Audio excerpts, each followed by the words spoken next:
السلام علیکم ورحمۃ اللہ وبرکاتہ۔ بسم اللہ الرحمن الرحیم۔ ناظرین، امیر المؤمنین حضرت علی رضی اللہ تعالیٰ عنہ کی خدمت میں ایک شخص حاضر ہوا اور پوچھنے لگا کہ اے امیر المؤمنین، قبر میں انسان کی پہلی رات کیسے گزرتی ہے؟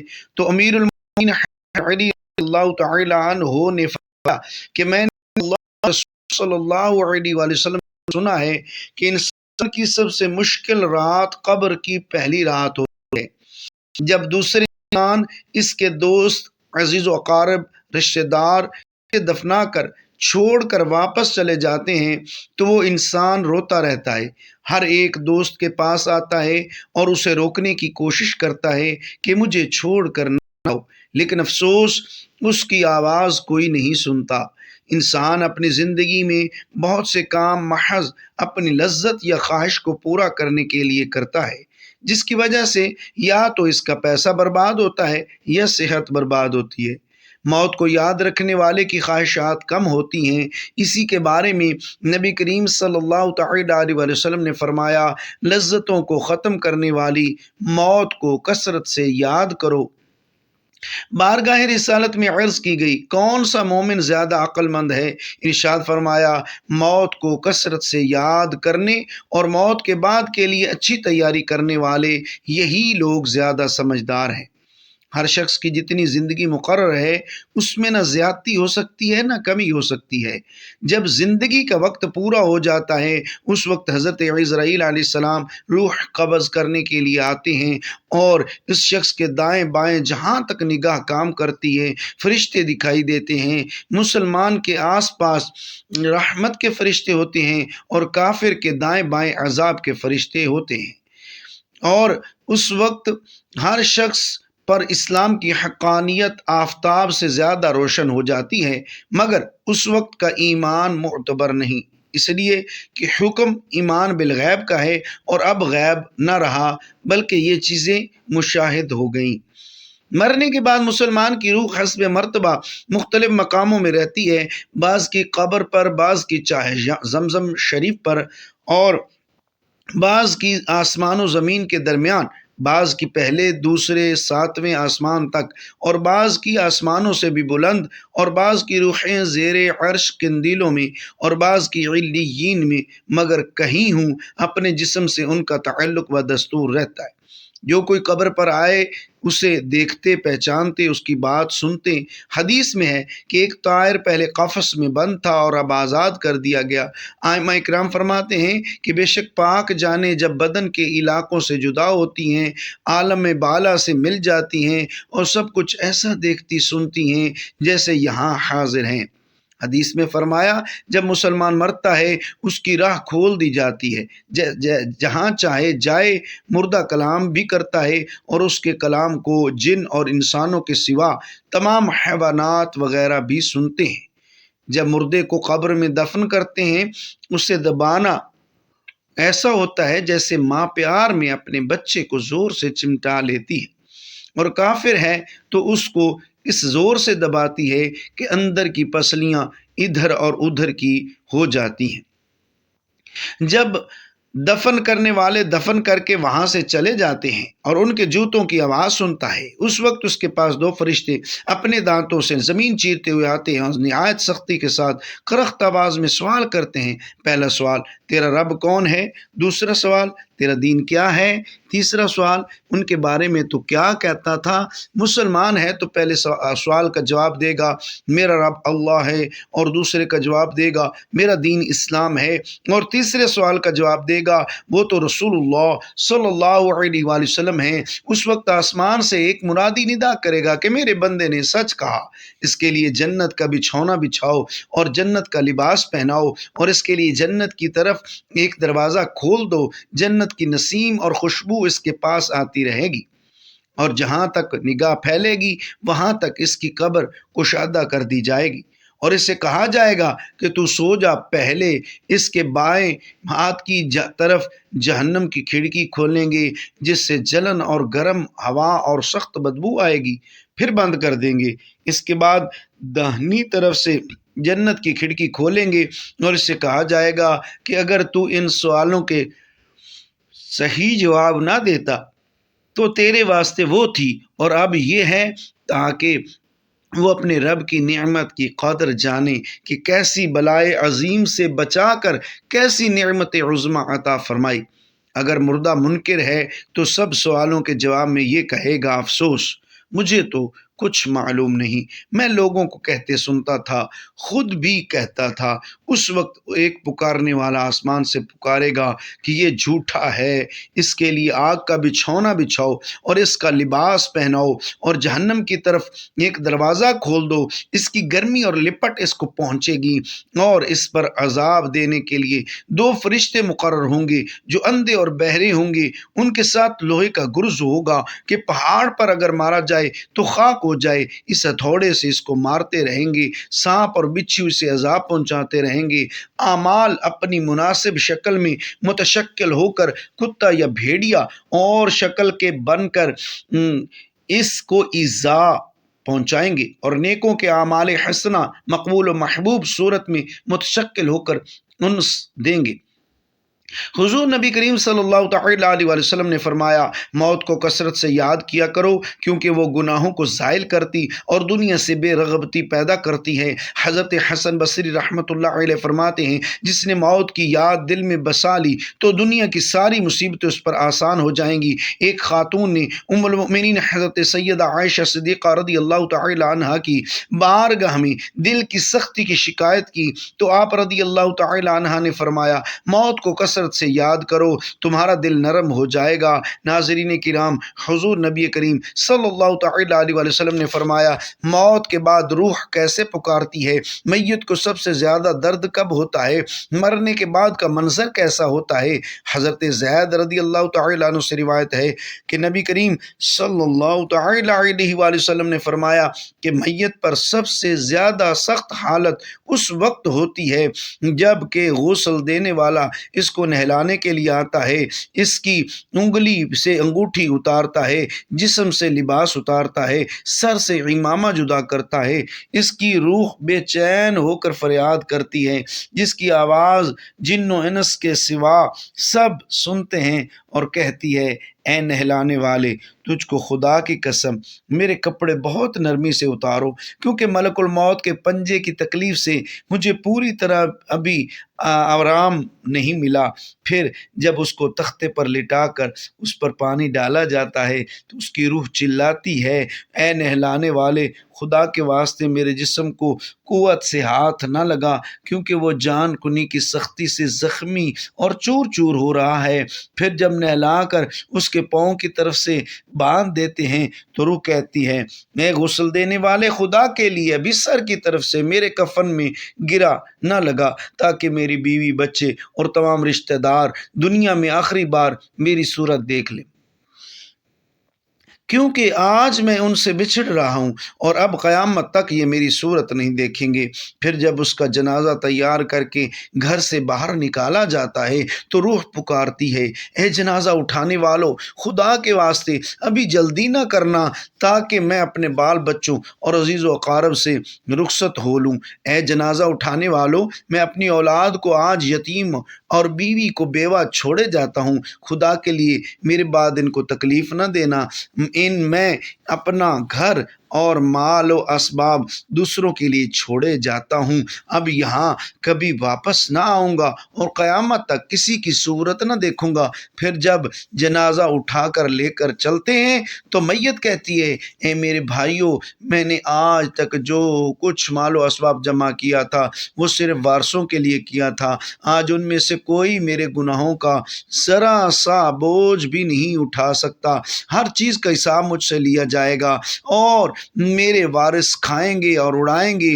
پھر جب نماز جنازہ کے بعد دفن سے پہلے کچھ لوگ اپنے اپنے گھر جانے لگتے ہیں تو میت کہتی ہے، اے میرے بھائیو، خدا کے واسطے ابھی سے ایسا ظلم نہ کرو، مرنے والا تم سے مانوس تھا اور تم دفن سے پہلے لوٹے جاتے ہو۔ پھر جب اسے قبر میں اتارتے ہیں تو میت کہتی ہے، اے میرے وارثوں، ترکہ پانے والو، میں نے جو کچھ مال جمع کیا تھا وہ سب تمہارے لیے چھوڑا، خدا کے لیے تم مجھ کو دعائے خیر اور فاتحہ سے بھلا نہ دینا۔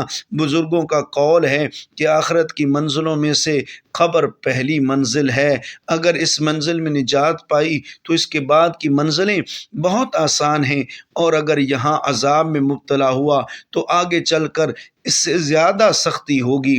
حدیث شریف میں ہے، مردہ قبر میں ایسا ہے جیسے کوئی شخص پانی میں ڈوب رہا ہو اور مدد کے لیے فریاد کرتا ہو۔ مردہ ہر وقت اپنے ماں باپ، بھائی بہن یا اولاد اور دوست وغیرہ اپنے پسماندگان سے دعائے خیر اور فاتحہ کا منتظر رہتا ہے۔ جب اس کو اس کے پسماندگان کی طرف سے کوئی تحفہ یعنی ثواب پہنچتا ہے تو وہ اس کے لیے تمام دنیا اور جو کچھ اس میں ہے اس سے محبوب و مرغوب ہوتا ہے، اور اللہ تعالیٰ اس کے رشتہ داروں کی دعائے خیر کے ثواب کو قبرستان والوں پر پہاڑوں کے برابر داخل فرماتا ہے۔ موت ایک دروازہ ہے جس میں سب لوگوں نے داخل ہونا ہے۔ حضرت عثمان بن عفان رضی اللہ تعالیٰ عنہ جب کسی قبر پر جاتے تو اتنا روتے کہ ان کی داڑھی آنسوں سے تر ہو جاتی۔ آپ سے پوچھا گیا، آپ جنت و جہنم کا تذکرہ کرتے ہیں تو نہیں روتے مگر قبر دیکھ کر روتے ہیں؟ کہنے لگے، رسول اللہ صلی اللہ علیہ وآلہ وسلم نے فرمایا کہ قبر آخرت کی پہلی منزل ہے، لہٰذا اگر مرنے والا اس سے نجات پائے تو بعد کے منازل اس سے کہیں زیادہ آسان ہیں، اور اگر اس کی تکلیف سے نجات نہ پائے تو بعد کے مراحل اس سے بہت زیادہ سخت ہیں۔ فرمایا کہ رسول اللہ صلی اللہ علیہ وآلہ وسلم کا ارشاد ہے، میں نے کبھی کوئی منظر نہیں دیکھا مگر قبر اس سے زیادہ سخت ہے۔ کیا ہمارے لیے ان قبروں میں عبرت نہیں ہے؟ دیکھیے، مالدار، فقیر، طاقتور اور کمزور دنیا میں لوٹنے کی خواہش رکھتے ہیں، مال جمع کرنے اور محل بنانے کے لیے نہیں بلکہ اس لیے کہ کاش ہمیں ایک نماز پڑھنے کی مہلت مل جائے، کاش ہمیں ایک دفعہ سبحان اللہ کہنے کی فرصت دے دی جائے، لیکن اب ناممکن ہے۔ اب اعمال نامے لپیٹ دیے گئے ہیں، روح جسم سے نکال لی گئی ہے، زندگی کی مہلت ختم ہے۔ اب ہر میت اپنے عمل کی مرحوم ہو کر قبر میں پڑی ہے۔ ایک حاجت مند حضرت عثمان غنی رضی اللہ تعالیٰ عنہ کے دروازے پر غروب آفتاب کے بعد آیا۔ ابھی اس نے دستک نہ دی تھی کہ حضرت عثمان غنی رضی اللہ تعالیٰ عنہ کی آواز اس کے کانوں میں پڑی۔ وہ اپنی اہلیہ سے شکایت کر رہے تھے کہ چراغ کی بتی موٹی ہے جو تیل زیادہ استعمال کرنے کا سبب بن رہی ہے۔ حاجت مند نے جو سنا تو وہ سوچتا ہی رہ گیا کہ وہ ایسے شخص سے حاجت پوری کرنے کی کیا توقع کرے جو تیل کے معمول سے زیادہ خرچ پر اپنی بیوی کو سرزنش کر رہا ہے۔ اس نے ارادہ کیا کہ حاجت بیان کر کے دیکھوں، شاید میری کچھ امداد کر ہی دیں۔ دستک سن کر حضرت عثمان غنی رضی اللہ تعالیٰ عنہ باہر آئے۔ حاجت مند نے اپنی حاجت بیان کی اور لہجے میں زیادہ زور دیتے ہوئے کہا کہ ضرورت کچھ زیادہ ہی ہے۔ حضرت عثمان غنی رضی اللہ تعالیٰ عنہ نے اس شخص کا ہاتھ تھاما، بستی سے باہر لے گئے جہاں آپ کا سامان تجارت بڑی تعداد میں رکھا ہوا تھا۔ فرمایا، یہ سب تیری نظر ہے، کیا اس سے تمہاری ضرورت پوری ہو جائے گی؟ وہ شخص حیران ہکا بکا دیکھتا رہ گیا۔ چنانچہ اس نے عرض کیا، حضرت یہ سب میری ضرورت سے زیادہ ہے۔ امیر المؤمنین حضرت عثمان غنی رضی اللہ تعالیٰ عنہ نے فرمایا، مجھے خوشی ہے کہ یہ تمہاری ضرورت سے کم نہیں۔ اس شخص نے کہا، اے حضرت ایک بات بتائیے، چراغ کی بتی قدر موٹی ہو جانے پر آپ اپنی زوجہ محترمہ کو سرزنش کر رہے تھے، حالانکہ چراغ اس قدر روشنی رکھنے میں شاید صرف 1 درہم کا تیل استعمال نہ ہوتا ہو، وہ تو آپ کو گوارا نہ ہوا، اور یہاں ہزاروں کا سامان مجھے بلا تحمل دے رہے ہیں۔ تب آپ نے فرمایا، بھائی، چراغ میں تیل کا زیادہ اسراف ہے، اور زیادہ اسراف اللہ تعالیٰ کو پسند نہیں، اور مجھے اللہ کے حضور اپنے اعمال کی فکر رہتی ہے۔ یہاں مجھے فکر اعمال لاحق ہے، اس لیے میں نے سرزنش کی۔ سامان تمہیں اللہ کی خوشنودی کے لیے صدقہ دیا ہے، اس پر اجر کی امید ہے، اور وہاں پر حساب کا خوف ہے۔ حضرت ابو سعید رضی اللہ تعالیٰ عنہ سے روایت ہے، حضور نبی کریم صلی اللہ علیہ وآلہ وسلم نے فرمایا، لوگوں اپنی موت کو یاد کیا کرو، قبر ہر دن اپنے مردوں سے اعلان کرتی ہے کہ میں غربت اور تنہائی کا گھر ہوں، کیڑے مکوڑوں کا گھر ہوں، مٹی کا ڈھیر ہوں۔ جب مومن کو دفن کیا جاتا ہے تو قبر اسے مرحبا کہہ کر خوشخبری دیتی ہے کہ میری پشت پر چلنے والوں میں سے تو بڑا محبوب تھا، آج میں تیری ہو گئی اور تو میرے پاس آ گیا، آج میرا احسان دیکھ، یہ کہہ کر قبر کشادہ ہو جاتی ہے اور جنت کا دروازہ کھول دیا جاتا ہے، جہاں سے اس کو تازہ ہوا آتی ہے۔ حضرت ابو ہریرہ رضی اللہ تعالیٰ عنہ کا بیان ہے کہ حضور اکرم صلی اللہ علیہ وآلہ وسلم ایک جنازے میں شریک تھے اور میں بھی آپ صلی اللہ علیہ وآلہ وسلم کے ہمراہ تھا۔ آپ صلی اللہ علیہ وآلہ وسلم ایک قبر پر بیٹھ گئے اور فرمایا کہ یہ قبر ہر روز بآواز بلند کہتی ہے کہ آدم کی اولاد، تو کیوں مجھے بھول گیا؟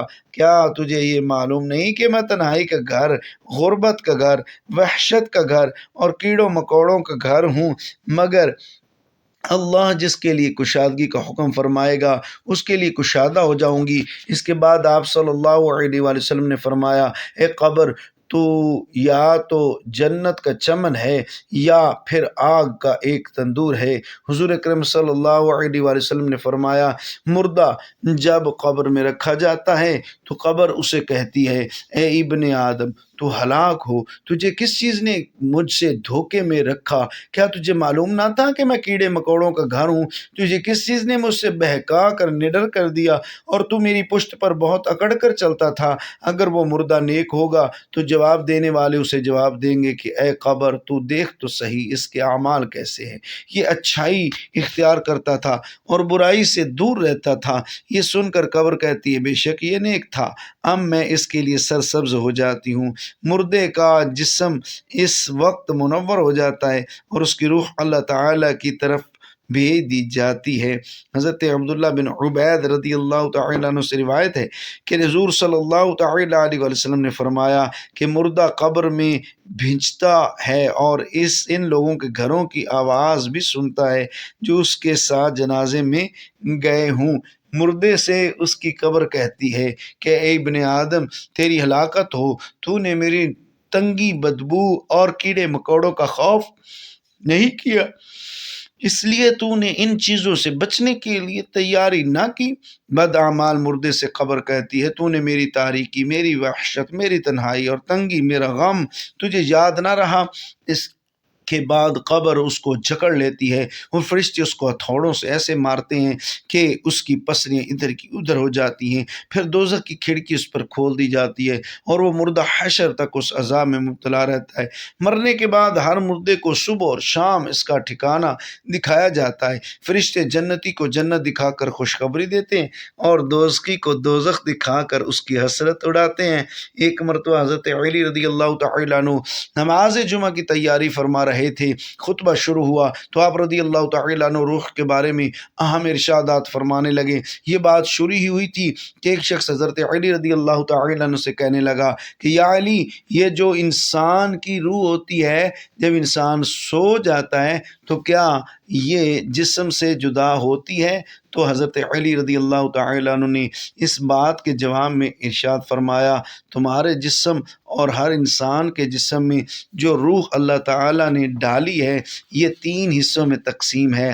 پہلا حصہ انسانی جسم میں رہتا ہے اور دوسرا حصہ انسان کے وجود سے باہر یعنی برزخ میں اور اپنے آپ کو دیکھ رہا ہوتا ہے، جبکہ روح کا تیسرا حصہ انسان کے جسم سے جدا ہوتا ہے۔ وہ تب جدا ہوتا ہے جب انسان سو جاتا ہے۔ لہٰذا اگر وہ انسان نیکوکار ہے، اللہ تعالیٰ کی فرما برداری کرتا ہے اور جب روح جسم سے جدا ہوتی ہے وہ ایسے عالم میں جاتی ہے جہاں پر اللہ تعالیٰ نے جنات اور انسانی روح کے مابین ایک راستہ بنایا ہوتا ہے۔ یہ روح جب وہاں پہنچتی ہے تو انسان کو خواب آنے لگتے ہیں، وہاں اس روح کو جو آگے دنیا میں پیش ہونے جا رہا ہوتا ہے خواب میں آنا شروع ہو جاتے ہیں۔ اگر انسان گناہ گار ہے، اللہ تعالیٰ کا فرمان ہے وہ لوگوں پر ظلم کرتا ہے، اللہ تعالیٰ کے بتائے ہوئے راستے پر نہیں چلتا، تو اس کی روح جسم میں قید ہو جاتی ہے۔ اللہ تعالیٰ سے دعا ہے کہ ہم سب کو مرنے سے پہلے مرنے کی تیاری کی توفیق عطا فرمائے، اور جو مسلمان اس دنیا سے جا چکے ہیں ان کی کامل بخشش فرمائے، اللہ تعالیٰ ہمیں نیک کاروں میں شامل فرمائے اور ہمارا خاتمہ ایمان پر فرمائے، آمین ثم آمین۔ ناظرین کمنٹ باکس میں اللہ تعالیٰ کے 99 ناموں میں سے ایک نام ضرور ٹائپ کیجیے گا، شکریہ، اللہ حافظ۔ اپنے یوٹیوب چینل قاری الیاس ستاری آفیشیل کو سبسکرائب کیجیے، بیل آئکن لازمی دبائیے، ویڈیو کو ثواب کی نیت سے شیئر ضرور کیجیے۔